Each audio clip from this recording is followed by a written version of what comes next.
Өдрийн мэнд хүргэе үзэгчдээ. Эмэгтэй цаг нэвтрүүлгийн маань шинэ дугаар үзэгч та бүхэнд студиэс шууд хүрэхэд бэлэн болоод байна. За бид хонс сэдвээр бяцлаглалын талаар ярилцахаар зочны хомортой бяцлаглалын багш, сэтгэл судлалын докторант, ганц төгсөгчөөр оролцуулаад байна. Танд өдрийн мэнд хүргэе. Тэгэхээр та бүхэн бяцлаглалын сэдвээр ярилцсан тийм ээ. Тэгэхээр бяцлал гэхлээр би хамгийн түрүүнд талаас нэг ийм сэтгэл буужлалаа л да. Сүүлийн үед хүмүүс нэлээх бяцлал хийх болсон тийм ээ. Бас өөртөө цаг зав гаргах нь нэлээдгүй их болсон. Гэсэн хэдий ч зарим хүмүүс ингэж ярих юм л да. Бяцлагал тийм ээ, яг зөв бяцлаглаа олж чадахгүй бол бяцлагал нь бас заримуд бол шашин тал руугаа хэлбийцсэн байдаг. Тэгэхээр эрнийг буруу тал руу навтуулцдаг, буруу үр дүн нөлөө үзүүлдэг гэдэг. Энтэй хэр холбоотой яа. Тэгээд яг үнэхээр тийм хүнд тийм ээ сөрөг үр дүн гаргах тийм нөлөөл байгаа юу? Зүгээр би өөрөө бяцлал хийгээд 17-8 жил болж байна л та. Тэгээд өөрийнхөө энэ одоо туршлага дээр сарахад бол надад л ямар нэгэн сөрөг үр дүн үзүүлээгүй. Эсвэр би сэтгэл их хангалуун байдаг болсон, их тайван, юмд их одоо хүлээцтэй хандаж чаддаг болсон. Тэрнээс гадна бяцлаглыг заагаад бас нэлээд удаж байна л та. Ингээд харахад бол бяцлагалд явдаг хүмүүс ямар нэгэн байдлаар амьдралд нь эргээр нөлөөлж байгаа нь бол батлагдаад байгаа юм л да. Гэхдээ саяны хэлсэнчлэн бяцлагал бас зарим талдаа ойлголт гэх юм уу, эсвэл бяцлаглаа байна гэсэн бол байхгүй л да. Яагаад тэгэхээр бяцлаглын мөн чанар нь юу юм гэхээр ерөөс хүмүүс их хурдтай ажиллахтай болсон байна. Яг түүнээс тэрнээс гадна хүмүүс зүгээр амьдралын тухтай нөхцөлийг хайж амьдрахдаа хэтэрхий материаллык тал руу боловч дотоод мөн чанар гэдэг бол бидний хөдөл хүч шүү гэдгийг анзаархаа болчихсон. Тэгэхээр ер нь бол бяцлал хийдэг хүн бол их тайвширснаасаа болоод бас жоохон амьдралд итгэхгүй болж гэнэ удаа гэсэн надад бодол бас зүйдэг. Өөрөлдвөл байн ганцхан өрхөд одоо орцсон хүмүүс бол юм өөрийнхөө болдгороо болдог гэдэг юм тийм ээ. Ингээд нөгөө сэний хэлсэн шиг шашинлаг гэж яриад байгаа. Тэр нэг тайвширлын, тэр нэг итгэхгүй байдал руу орчод байгаа юм л да. Тэгэхээр бид шашин гэдэг маань юу гэдгийг бас ойлгох хэрэгтэй болов уу гэж би боддгийн. Яагаад шашин гэдэг бол үзэл бодол шүү дээ. Бурхан Будда ч юм уу, хинди одоо шашныг үндэслэгч гэж үздэг, Кришна ч юм уу, аль нь бол минийх зөв одоо ганцхан намайг даах ёстой гэсэн ийм одоо сургаал номлолыг бол өгөөгүй. Харин тэрийг дагж байгаа хүмүүс нь ийм байдалд өөрийгөө авч явж байгаа учраас шашин бяцлал хоёрыг холих эсвэл энийг хит ангид мэт үзэх юм одоо тохиолдлууд байдаг. Тэгэхээр бяцлал хийхэд юу болдгийг гэхээр биднээс серотонин гэдэг нэг гормон бол даавар ялгарч идэг. Энийг өнөөдөр одоо зөвхөн энэ дааврын тусламжтайгаар бид нар маш сайхан амар амгалан байхаас гадна бидний эрүүл байх, бидний залуу ирч хүчтэй өөдрөг ажиллаж амьдрахад энэ даавар бол маш их нөлөөтэй байдаг. Ер нь бол серотонин энэ дааврыг бол шөнийн цагаар бол ялгаруулж идэг. Харанхуйд ялгардаг юм даавар л да. Амар амчраас бид нар шөнө болонгод унтдаг, амардаг, босоод ирэхээр урдынхаас арай дээр байдаг, сэтгэл санаач арай өөдрөг болдог. Тэгвэл орчин үед хүний бие их бохирдсноос, хүний сэтгэл маш их одоо тайван биш байгаагаас болоод серотонин даавар ялгаруулж чадхаа болчиход байгаа тохиолдлууд бол маш өндөр байгаа юм. Энээс болоод яг хүн өвдөж эхэлж байна. Бусад бүх одоо өвчний гол үндэс нь бол энэ серотонин, мелатонин даавар ялгаруулдаг бидний 3 дахь мэлми гэдэг энэ боргоцоо бэлчирхай гэж нэрлэдэг юм л да. Энэ их хамаатай байдаг. Өөрөөр хэлбэл системийг удирддаг, бусад бүхэл үйл ажиллагааг удирддаг энэ зохицолгоо маань алдагдчихад байгаа юм. Тэгэхээр бид нэр бяцлал хийж одоо мод гэхээс илүү өөрийнхөө тусын тулд энэ өөрөөсөө гарч байгаа тэр гормонууд дааврууд зөв ялгарч гин үгүй юу анхаарч нэмэлттэй байх хэрэгтэй болов уу? Харин танад хэлцэх над руу яриад урилга өгч явахдаа ярьсан л да. Бид нар эмэгтэйчүүдийн гоо сайхныг ярьдаг юм аа гэдгсэн. Тэгтэн би юу ч хэлсэн гэхээр сэтгэлээ. Би бол гадаад гоо сайхныг бол сайн мэдэхгүй. Тийм зөвлөгөө өгдөг болох юм биш. Би дотоод гоо сайхан чиглэлд бол олон жил ажилласан. Энэ талаар ярих юм бол одоо болж байна гэж хэлсэн л дээ. Тэгэхээр гадаад гоо сайхан, дотоод гоо сайхан хоёр хоёулаа холбоотой гэдгийг бид анзаардаггүй.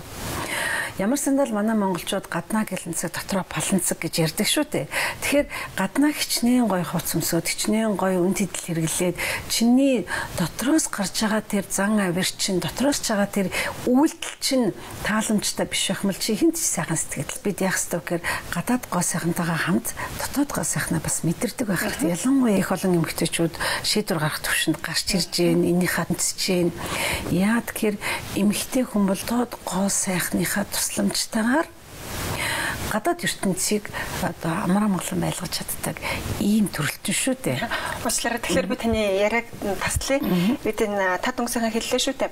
Гадаад гоо сайхан, дотоод гоо сайхан хоёр цогцолж байж эмэгтэй хүн өөрийгөө тийм ээ яг нийгэмд маш эргээр сайхан илэрхийлж авч явах хэрэгтэй болчоод байна. Дотоод сайхныг цогцлоохын тулд одоо түүний нэг хэмжүүр нь бясалгал болоод байна уу?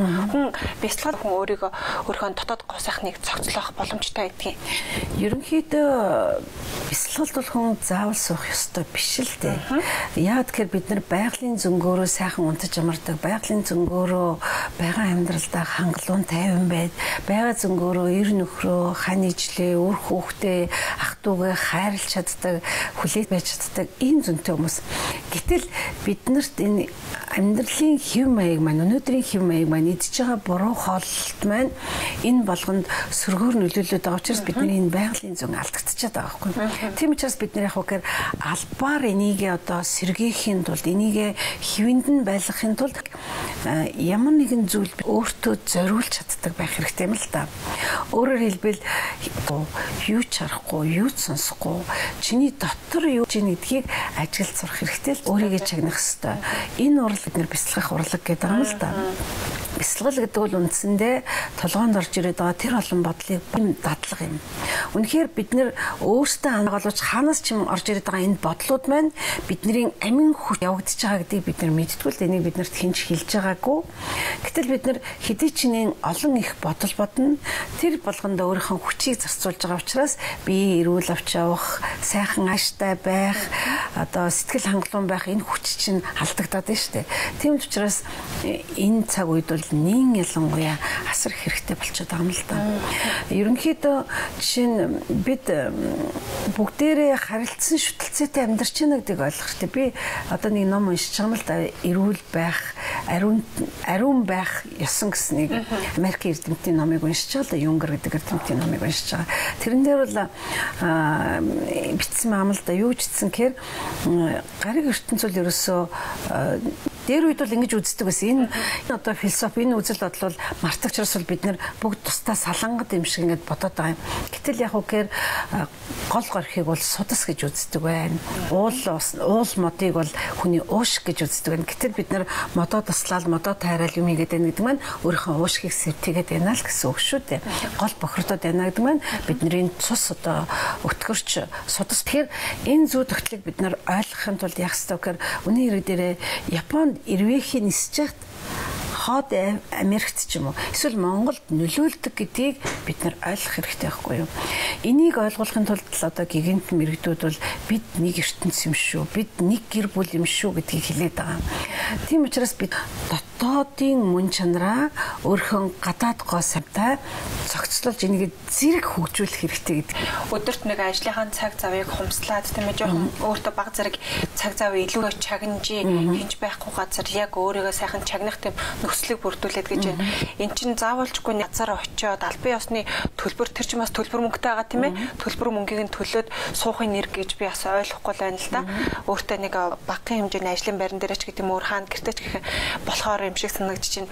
Тэгэхээр хүн хамгийн түрүүнд тэгэж өөртөө цар хугацаанд тэгэж өөрийгөө чагнах хэрэгтэй. За тэгээд эргээд өөрийгөө чагнахтаа хамгийн түрүүнд юм бодохгүй байна гэж тэгж байна. Гэхдээ анх ингээд туршиж үзэх чаа хүний толгойн чи 9 бүсийн л юм орж ирэх байх. Тэгэхээр энэний анхны алхмуудыг ер нь яаж хийх юм бэ? Төвшөндөө бол заавал багш дээр ч заавал суралцах хэрэгтэй. Яа тэгэхээр бид нар үсэг мэдэхгүй бол юу ч уншиж чадахгүй шүү дээ.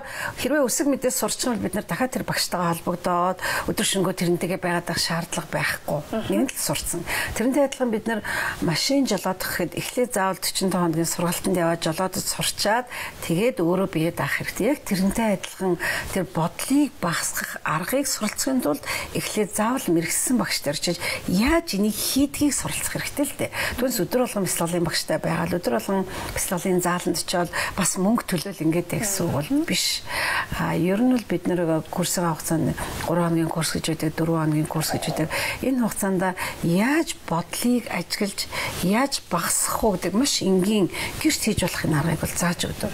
Би хүн сурцсан багт бол гэрийн орчинд бол нэгээрээ хичээлээд авах боломжтой. Ер нь бол бид нар сайн юм дадлгаж хэрэгтэй л дээ. Бидний сэтгэлийн нэг мөн чанар бол сайн юмнаас дандаа цухтж идэг, эсэргүүцж идэг.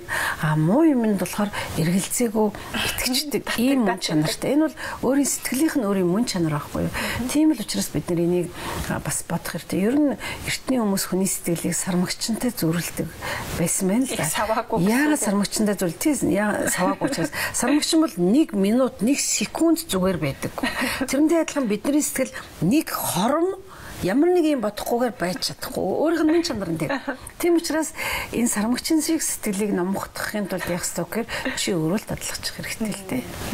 Та яг энэ чиглэлээр бяцлаглалын чиглэлээр 10 гаруй жил багшилж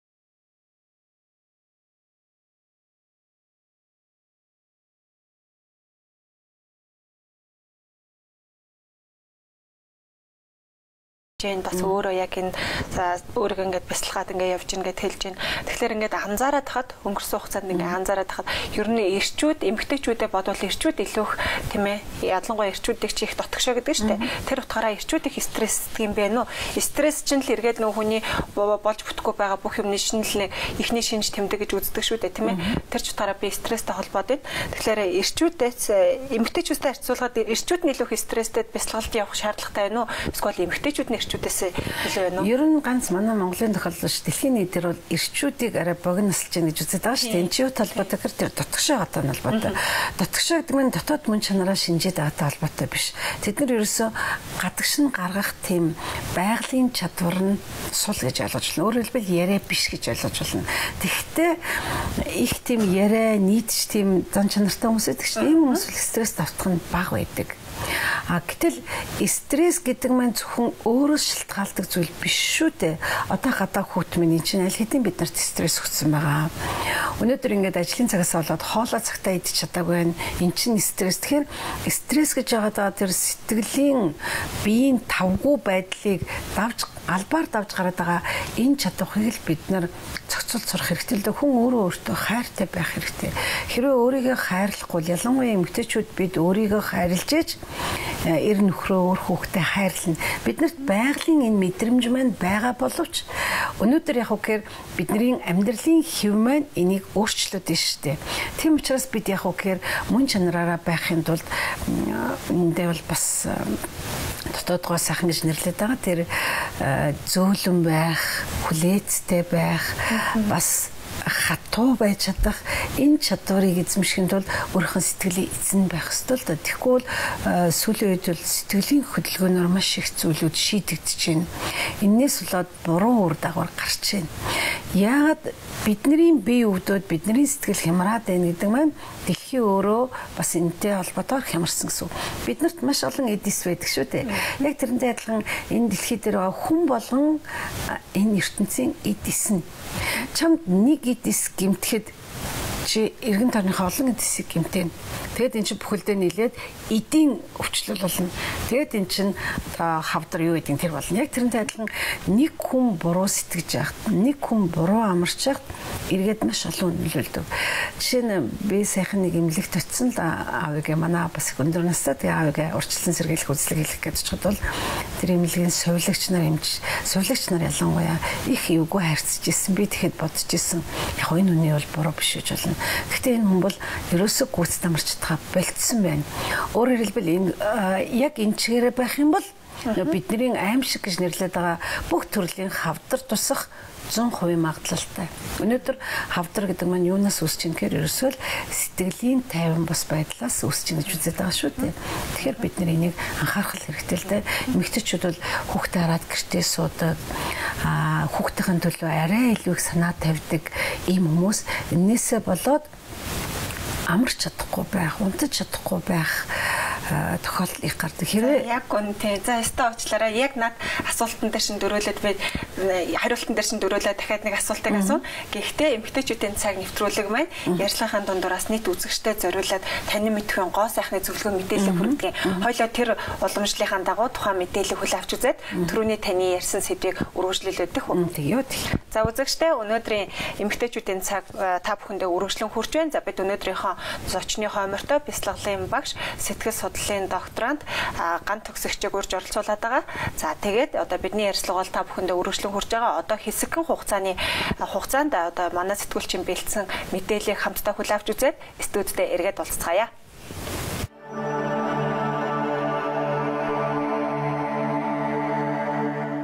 Өөрт хэрэгтэй хүнсний бүтээгдэхүүнийг сонгон хэрэглэх нь өөрийн эрүүл мэндэд болоод гоо сайханд хэрэгтэй амин дэмэх хэлбэр аргаар нөхөх боломжийг бий болгодог.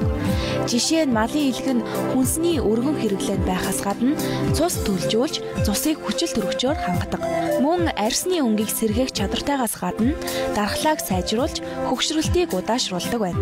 Оюуны хөдөлмөр байнга эрхэлдэг хүмүүс болон ядаргаанд орсон үед илгийг тогтмол хэрэглэхэд цусны эргэлтийг хэвийн байлган нүдний хараанд сайнаар нөлөөлдөг байна. Ардын уламжлалт дэмжлэгэнд малын илгийг шүүрхийгээр нь хэрэглэх тохиолдолж байдаг.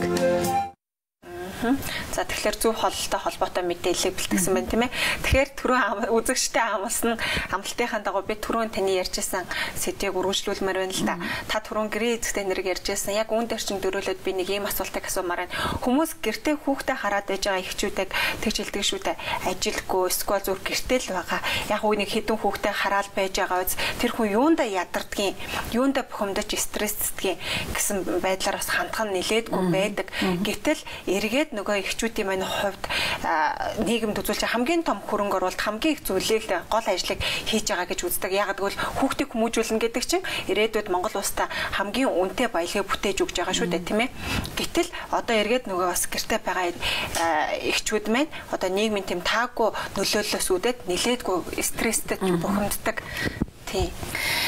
Тэгэхээр энэн дээр бид нар юу гэж ойлгох ёстой гэхээр бас л нөгөө миний би аль болохоор мэрэгчлэлтэй холбоотой юм л да. Яа тэгэхээр сэтгэл идэх чинь өөрөө заавал солилцоонд байжээд харилцаанд байжээж хөгжиж идэг амарч идэг юм зүйл.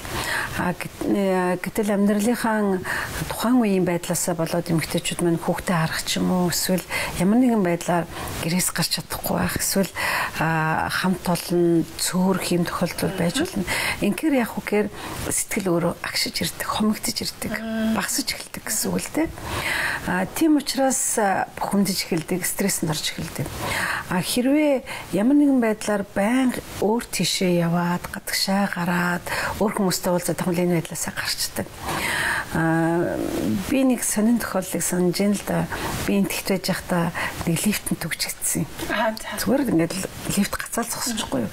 Тэнгүүд ингээд ажиглахад миний сэтгэл зүгээр тэр дорхноо их хачин болж байгаа. Ерөөс ингээд амьсгаа давхцаал, бачимдаал. Өөрөөр хэлбэл би хэдэн минут тэртээ тэгвэл дэш явахад юу ч анзаарахгүй л явчихдаг шүү дээ, тийм ээ. Гэтэл би түгжигдлээ гэж мэддэгдэнгүй ерөөсөө 1-2 секунд болоог байхад л надад хямрал үүсч эхэлж байгаа юм. Тэгэхээр яг үгээр бидний сэтгэл бол маш хурдан хямардаг. Энэ хотоод шиг тийм ээ. Яг ер нь сэтгэлийн хямрал чинь хотоод нь шууд нөлөөлж байгаа шүү дээ. Тэгэхээр бид яах ёстой гэхээр энэ сэтгэлийг чөлөөтэй байлгах. Тэгээд би тэр лифтэн түгжигнэгүүдээ би чи хямраад эхэлж гин шүү дээ гэж бодогдонгууд өөрөөр хэлбэл би хямралаа өөрөө мэдэрчж байгаа учраас сэтгэл өөрөө тавираад эхэлж байгаа байхгүй юу. Тэгэхээр бид яах ёстой гэхээр энэ сэтгэлийн мөн чанар дээр бас анхаарч явах хэрэгтэй л бидний үнэндээ энэ олон жил хөгжиж явахдаа орхигдуулсан зүйл бол сэтгэл. Бид бол бод биш биетэй амьдарч идэг гэдгийг өнөөдөр л мэдээлэх хөгжсөн учраас хүмүүс мэдчихээн л да. Гэрлийн бие махан бие мэдээд байна. Гэтэл бидний гол анхаарах зүйл бол энэ гэрлийн бие буюу сэтгэлийн чандад байгаа тэр дээд ухамсар гэдгийг ойлгох хэрэгтэй л да. Тэгэхээр бас бид ерөөсөө анатом физиологоос ч мэднэ биднэрт баруун тарих зүүн тарих байдаг гэж тийм ээ. Тэгэхээр эрдэмтдийн судалгаагаар бол ер нь одоо дээр үеэсээ ч иржсэн бидний баруун тарих бол зүүн совингийн тарих, зүүн тарих бол логикгүй юу одоо өнөөдрийн байдлаа дүгнэж шинжилдэг ийм тарих сэтгэм одоо дүгнэх цэгнэх ийм үйл ажиллагаа хийдэг тарих л да. Тэгэхэд ихэвчлэн гэртээ сууж байгаа эмэгтэйчүүдийн зүүн тарих нь илүү их ажилтдаг нь бол батлагдсан байгаа юм. Тэгэхээр зүүн тарих илүү их ажиллаад байхаар би баруун тал өвддөг. Баруун тал өвднө гэдэг маань бидний баруунд байдаг баруун бөөрөж болно, илийг зүс гэх мэтчлэн тийм ээ. Тэгэхээр бид яг уустаа гэхээр ер нь биеийн баруун зүүн талыг тэнцвэртэй байлгахын тулд хамрынхаа зөв амьсгал дээр анхаарах хэрэгтэй тийм ээ л да. Би яг нэг зөвлөгөө маягаар хэлж байгаа юм л да, та нар зөвлөгөө өгдөг гэж. Тэгэхээр хэрвээ бидний зүүн хамрын нүх ингээ онгорхой байвал арай илүү эртвэхтэй ажиллаж бол бидний баруун тарих ажиллаж байдаг. Баруун тарих ажиллаж байвал бидний зүүн совин сайн байдаг байна. Бидний мэдрэмж сайн байх нь. Гэтэл баруун хамар маань илүү ажиллаад байх юм бол зүүн тарих илүү ажиллаж идэг эсэргээр байх нь шүү дээ тийм ээ. Тийм байна. Тэгээд зүүн тарих илүү ажиллаж байгаа бид нар байнга л юм бодож идэг. Тэрийг тэгчмсэн, энийг ингэчмсэн, одоо тэгчмээр байна гэсэн ийм бодол байдаг байна. Ихэнх тохиолдолд хүмүүс ерөнхийдөө бол баруун хамар нь бол илүү их идэвхтэй байдаг. Ер нь манай багш юу зүйлж ийн гэхээр сүүлийн үед бол ерөнхийдөө зүүн хамран дээр их анхаарч вэ. Зүүн хамраа айлуулахаар онгорхоо илүү их идэвхтэй байлгах тал дээр анхаарч байдаг одоо зөвлөгөөг өгөөд байгаа л да. Ярилцлагын төгсгөл та манай нийт үзэгчдэд зориулаад их сайхан сонирхолтой зөвлөгөөг өглөө. Тэгээ та бүхэн ярилцлага бас ингээд өндөрлөж байна. Тэгэхээр та бүхэн ярилцлагыг үзээ сууж байгаа. Би ялангуяа нийт гэрийн эзэгтэй эмэгтэйчүүд гэж онцолмоор байна. За түүний зэрэгцээ ер нь нийт үзэгчтэй хандаад та нар өөрийгөө өдрийн тат руу та бүхэн ярилцлага хийхдээ өдрийн ачаал ерөө стрессээс өөрийгөө хэрхэн яаж сэргийлж явах вэ гэдэг сэдвийн хүрээнд ярьлаа. Тэгэхээр нэвтрүүлгийн ярилцлагын төгсгөлдөө ер нь хүн стресстэй таххавал тийм ээ. Ер нь баг зэрэг тэр бухимдлаас өөрийгөө ер нь яаж сэргийлж яхаа тийм сонирхолтой зөвлөгөөг бас манай үзэгчдэд хэлье гэвэл стрессэнд орчлоо буюу эсвэл ямар нэгэн байдлаар өөртөө ихтгэлгүй болчлоо, хин нэгэн чамаа гомдоочлоо гэж мэдэх юм бол маш хурдхан хоолоо цэсгэх хэрэгтэй. Ингээл хэд удаа хоолоодсчихэд энэ байдал чи өөр аяндаа гарчдаг. Бид нар өөрийн мэдлгүйгээр энийг бол хийж идэг. Гэтэл заавал өөрийн мэдлгүйгээр өөрөө мэдээд хийх юм бол үр дүн илүүтэй байдаг. Тийм учраас бид яах ёстой гэхээр хэрвээ хин нэг нь гомдчих юм бол гомдлоо хурдан хариулахын оронд хэрүүл үүсгэхийн оронд эсвэл ямар нэгэн байдлаар ажил үйлс чинь бүтгээ болчоод сэтгэл чинь хямраад тэр байдал бодол чинь дахин эргэлдээд байх юм бол энэ байдлаас гарах юм бол хоолоогоо хүчтэй шиг засчих хэрэгтэй. Ерөнхийдөө стрессээс гарах дөрвөн хүчин зүйл байдгийг нэг нь бол арслан шиг архирах гэж ярьдаг юм л та. Бид нэр өөрийн мэдлэлүүд ингээд арслан шиг архирч яадаг болохоос биш. Энийг зүгээр хин нэгэн лөө архирах биш, өөрөө эзэнгүү газар олчиж байгаа л бүр жорлондоо орцсон ч айлын гэрэж орсон ч ганцаар байх боломж биш үү? Тэрнэр ингээд арслан шиг архирч юм эсвэл ямар нэгэн хэмжээгээр чангахан дуугарч юм бол тэр сэтгэлийн хямрал бол аяндаа намжиж идэг байх нь л дээ. Та түрүүн хэллээ шүү дээ. Хоолоогоо засна гэдэг чинь хоолоо засах нь хүнд эргээд ямар тийм тухайн үед яг ямар эргээд эерэг үр дүн өгдөг болоод сэтгэл өөрөө тайвширч эхэлдэг. Сэтгэлийн шуурга намсч эхэлдэг. Тэгэхээр сэтгэлийн энэ нөгөө нэг стресстэй байдал, тэр сэтгэлийн тавгүй байдал намжингууд бидний ходоод одоо агшлт нь багасна. Бидний зүрх одоо дэрсэж цохлох нь багасна. Өөрөөр хэлбэл бидний бод биеинд хүртэл эргээр нөлөөлдөг учраас бид нар аль болохоор сэтгэлийн эвгүй байдлаас хурдан гарах аргыг ухамсаргүйгээр биш, ухамсартайгаар хийж ирэх хэрэгтэй. Уул нь бид нар энийг ухамсаргүйгээр хийж идэг, анзаардаггүй. Дарга нар ингээл хурал дээр үг хэлхий хам гэдэг чинь тэр чих хөхөр олонний дунд гараад ирэнгүүт хандас сэтгэл нэгшиж идэг. Тэрийг өөрөө ухамсаргүйгээр засаж байгаа юм тэрэлтэй. Тэгэхээр бид нэр өөрөө ухамсартайгаар биеийн цэцлүүдийг, сэтгэлийн цэцлүүдийг баг багаар хийж сурах. Танд баярлалаа. Манай нийт үзэгчдэд маш үнэтэй зөвлөгөөг бас мэдээлэл хүргэлээ. Тэгээ бидний ярилцлага ингээд өндөрлөж байна. Таны цааштай ажилд өндрөөс өндөр амжилт хүсье. Тэгээ бидний урилгыг хүлээн авч хүрэлцэн ирсэнд бас маш их баярлалаа гэдгээ нэвтрүүлгийн төгсгөл хэлье. За баярлалаа. Танай нэвтрүүлгийг тавиа үзэж байгаа үзэгчдээ ялангуяа эмэгтэйчүүддээ уян зөөлөн байж эх орноо гариг дэлхийгээ үзэсгэлэнтэй сайхан байхад хувинрээ оруулж байгаарай гэж хүсье. Үзэгчтэй эмэгтэйчүүдийн цаг нэвтрүүлгийн маань өнөөдрийн дугаар энд хүрээд өндөрлөж байна. За манай өнөөдрийн зочноор бяцлаглалын багш, сэтгэл судлалын докторант Гантөгс Өргөдөн оролцож бяцлаглалын талаар надтай ярилцлаа. Ингээд маргааш өдрийн цагтаа эргээд уулзъя. Баяртай үзэгчтэй.